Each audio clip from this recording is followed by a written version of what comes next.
Lexie Hull defends Stephanie White against criticism linking her to Caitlin Clark's injury. Beyond being called the most resilient team, the Indiana Fever pride themselves on something deeper: their locker room culture. It's a standard the front office fiercely protects, ensuring every new addition fits more than just on-court needs. The young group we're bringing back asked us protect our locker room.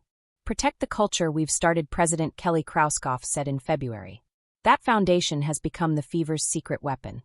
The Indiana Fever underdogs shocked everyone by advancing to the second round of the playoffs, and then stealing Game 1 against the two-time WNBA champion Las Vegas Aces.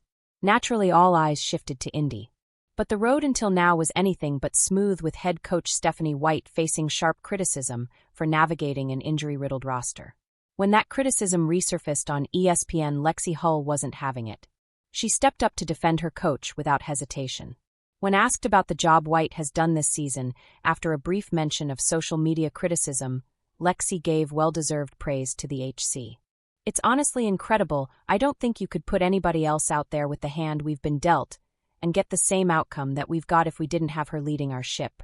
So, we're really grateful for her," she expressed while speaking to ESPN's Vibe Check. When White took over the throne as Indy's head coach, she came in after analyzing the previous season and preparing a strategy accordingly. But as the season unfolded, injuries took it all away from her. She had to deal with the loss of Caitlin Clark, Indy's offensive core. Still, she remained resilient and put confidence in the roster she had, motivating each player. The team added 3 vets to the roster last offseason, but only one, Natasha Howard, managed to stay till last.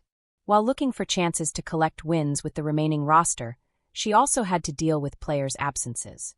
But none of it seemed more challenging than that of CC. Clark has been limited to just 13 games so far with 4 different muscle injuries. And that includes her season-ending right groin injury, which has kept her sidelined since July 15th. Worst of all, social media assumed that White forced CC to make a comeback, and that's what contributed to her recent injury, which cost her the chance to play in the All-Star game and playoffs this season. But despite all the criticism for Coach White, the most important thing was just making sure that she was okay. Anybody who's been injured, as most of us have right now, being injured and continuing to have setbacks, is frustrating mentally, emotionally, and oftentimes being injured is isolating. So from my standpoint, the primary conversations that we've had last night and today are just checking in. "Are you good? How can we help?" she told Indy during a July 16th interview. And yes, she remained hopeful, allowing Caitlin Clark limited participation in practice. But even when CC confirmed her season was over, White kept supporting her. The case could have been different too. Take the New York Liberty's Game 2, for example, when Breanna Stewart played through her MCL injury just because she knew her team needed her. Indy needed CC too, yet White chose a different path. She prioritized health over short-term gain. That's why Lexie Hull didn't hesitate to praise her coach. She's obviously an Indiana legend.